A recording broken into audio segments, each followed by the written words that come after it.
আবু সাঈদ খুদরি রাদিয়াল্লাহু আনহু বর্ণনা করেন, মানুষে কেউ যদি রমজান মাসের রোজাগুলো সঠিকভাবে আদায় করে, আমার আল্লাহ রাব্বুল আলামিন এই রমজান মাসের দাম এত বেশি যে রমজান মাসের উসিলায় আমার আল্লাহ প্রতিদিন জাহান্নামীদেরকে জাহান্নাম থেকে মাফ করে জান্নাতে প্রবেশ করায় দেয়।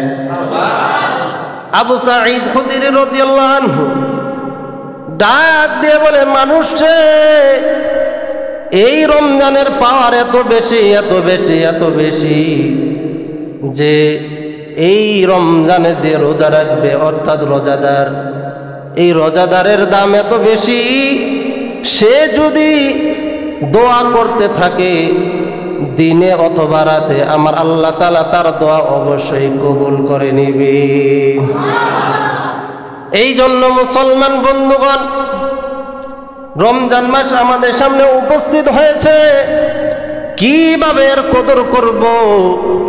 আপনি আমি যখন জেনে গেলাম যে রমজান মাসে আপনার দোয়া আমার আল্লাহ কবুল করবে, যেমন করোনার সময় আমরা দেখেছি, আমরা বুঝে নিয়েছি, যদিও আমরা ইমানদার, আমরা মুসলমান, আমরা একটা জিনিস বিশ্বাস করতাম যে মৃত্যু যখন লেখা আছে তখনই হবে, কিন্তু আমাদের সমাজে এমন একটা প্রভাব চলতেছিল, যাকেই করোনা ধরবে সেই মারা যাবে, এটারও একটা ভাব ছিল আমাদের মধ্যে, ঠিক কিনা?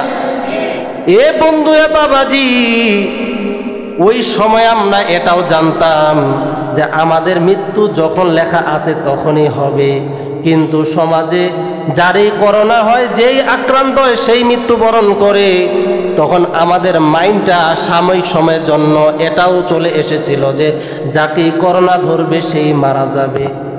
তো আমরা যখন এটা জানতে পারি, রমজান মাসে রোজাদার যখন আল্লাহর কাছে কিছু চায়, তো চাইতে দেরি হয়, আমার আল্লাহ তাআলা দিতে দেরি করে না। তাহলে মুসলমান বন্ধুগণ, এটা যখন আমরা বিশ্বাস করলাম, ইয়াকিন করলাম, আমরা যা চাবো আল্লাহ তাআলা তাই দান করবি, তাহলে আপনারাই বলুন, এই রমজান মাসে আল্লাহর কাছে বেশি বেশি চাওয়ার দরকার আছে না নাই?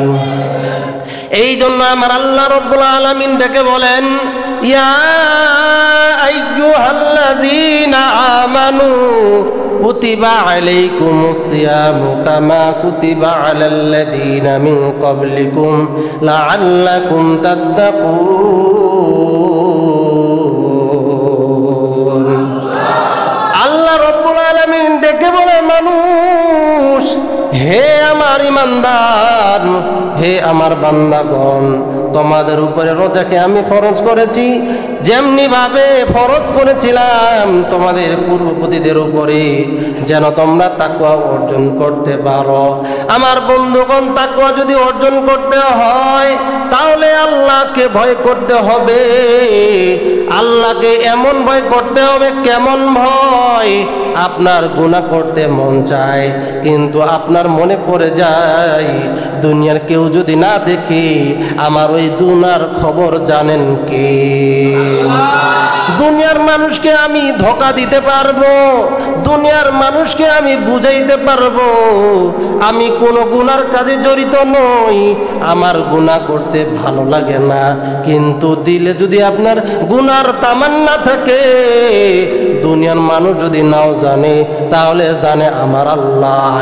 এই জন্য মুসলমান বন্ধুগণ, রমজানকে বলা হয় লৌকিকতা মুক্ত একটি ইবাদত। এই রমজানে যারা রোজা রাখে তারা কোনো লৌকিকতা অবলম্বন করে না। কারণ বুঝে নিবেন, আপনি নামাজে দাঁড়াইছেন, আপনার পিছনে 10 জন বসে আছে, আপনি ওই সময় লৌকিকতা অবলম্বন করেন, একটু লম্বা লম্বা সূরা দিয়া নামাজ পড়েন, যেন আপনাকে সবাই মনে করে আপনি একজন পাক্কা নামাজি। কথা বলুন ঠিক কিনা? জাকাতের মধ্যেও লৌকিকতা আছে। আপনি জাকাত দিতে ধরেছেন, মানুষকে যখন বেশি বেশি দেখা শুরু করলেন, মানুষকে দেখিয়া আগে দিতেন 5 টাকা, এখন 10 টাকা জাকাত দেন, কারণ মানুষ যেন মনে করে আপনি একজন বড় দানবীর। কথা বলুন ঠিক কিনা? এই বন্ধু আমার এখান থেকে বুঝবেন কোন জিনিসটা, সব ইবাদতের মধ্যে লৌকিকতার একটা ছোঁয়া আছে, কিন্তু রোজার মধ্যে কোনো লৌকিকতা নাই। কারণ কি বন্ধু, আপনি উজু করতে শুরু করেছেন, মুখের মধ্যে পানি নিয়েছেন, এখন পানি অর্ধেক যদি আপনি গিলেও ফেলেন আর অর্ধেক যদি বাইরে ফেলেন কেউ কিন্তু বুঝতে পারবে না, ঠিক কিনা? কিন্তু ওই সময় আপনি মুখে পানি নেওয়ার পরে দুনিয়ার কোনো মানুষকে দেখানোর জন্য নয়, কেবলমাত্র আল্লাহকে রাজি খুশি করার জন্য আপনি ওই সময় প্রচণ্ড তৃষ্ণার্ত থাকার পরেও, আপনার পানির ক্ষুধা থাকার পরেও আপনার মন ছটফট করতেছে, আপনার মন বলে যদি আমি এক ঢোক পানি খেয়ে ফেলি আমার দিলটা ঠান্ডা হয়ে যাবে, আমার কলিজা ঠান্ডা হয়ে যাবে। কিন্তু ওই সময় আপনি মানুষকে দেখানোর জন্য শুধু কেবলমাত্র পানি খান না, এটা নয়, আপনি ওই সময় একটা মনে মনে অঙ্গীকার করেন আমি হইলাম রোজাদার, আর রোজাদার কখনো দিনের বেলায় পানাহার করতে পারে না। কথা বলুন ঠিক কিনা? এই জন্য আমার আল্লাহ রব্বুল আলামিন খুশি হয়ে এই বান্দাকে কি পুরস্কার দিবে বুখারী শরীফের মধ্যে পাওয়া যায়। কিয়ামতের ময়দানে আমার আল্লাহ রব্বুল আলামিন ফেরেশতারা ডেকে বলবে রোজাদাররা কোথায়, রোজাদাররা কোথায়, রোজাদাররা কোথায়? সমস্ত রোজাদাররা দাঁড়িয়ে যাবে। দাঁড়ানোর পর কি হবে রে বন্ধু? জান্নাতের অনেক দরজা রয়েছে, তার মধ্যে একটা দরজা রয়েছে যার নাম হইল রায়আন। রায়আন নামক দরজা। ওই সময় ঘোষণা করা হবে রোজাদাররা কোথায়? সমস্ত রোজাদাররা দাঁড়িয়ে যাবে। এইবার ফেরেশতারা ডেকে বলবে যাও যাও যাও, এই দরজা দিয়া কেবলমাত্র রোজাদাররাই জান্নাতে প্রবেশ করবে।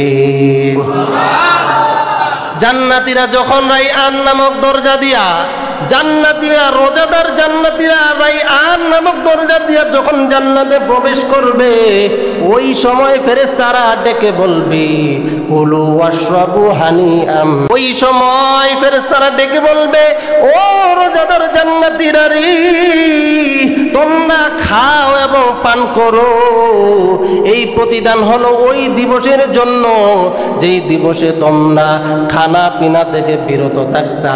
ওই দিনের বরকতে আমার আল্লাহ রাব্বুল আলামিন আজকে তোমাদেরকে এই দরজা দিয়ে জান্নাতে প্রবেশ করাইতাছে। আমরা এখান থেকে বুঝতে পারি কেউ যদি রোজা রাখে সে কখনো ঠকে না, সে কখনো লাঞ্ছিত হয় না, সে দুনিয়ার জমিনও সম্মানিত হবে। অর্থাৎ সে রোজা অবস্থায় গুনাহ থেকে বিরত থাকবে। তার জীবনে রোজা থাকার কারণে গুনাহ হবে না, তার রোজা থাকার কারণে তার দ্বারাই জানা সংগৃহীত হবে না, এবং তখন সে জান্নাতি হবে। তার জন্য স্পেশাল একটা দরজা থাকবে। এই জন্য মুসলমান বন্ধুগণ, রাসূলুল্লাহ সাল্লাল্লাহু আলাইহি ওয়াসাল্লাম ডেকে বলে এ উম্মতরা তোমরা শুনে নাও, শুনে নাও, রোজাদারের জন্য দুইটা হইল আনন্দ। একটা আনন্দ হইল যখন সে ইফতার সামনে নেয়, মনে বড় ক্ষুধার তাড়না, মনে বড় পিপাসার তোর ব্যবস্থা, মন চায় ঢোকে ঢোকে পানি খেয়ে ফেলবো, কত ক্ষুধা লেগেছে। কিন্তু ওই সময় রোজাদার ব্যক্তি ক্ষুধা সামনে নিয়া, ইফতারকে সামনে নিয়া যে একটা ছটফট ভাব নিয়া থাকে, ক্ষুধার যে একটা তাড়না নিয়ে সে বসে থাকে, অপেক্ষায় দেখে কখন মুয়াজ্জিন আজান দিবে আর আমি আল্লাহর হুকুম পালন করে ইফতার করব। ওই সময় রোজাদারের জন্য একটা আনন্দ। দুই নাম্বার আনন্দ হইল এই রোজাদাররা দীর্ঘ 1 মাস রোজা রাখার পর এইভাবে আল্লাহর নৈকট্য যখন লাভ করবে, কঠিন কিয়ামতের ময়দানে আমার আল্লাহ রাব্বুল আলামিন তার শাফায়াত দিয়ে সমস্ত জান্নাতীদেরকে আনন্দিত করে দিবে।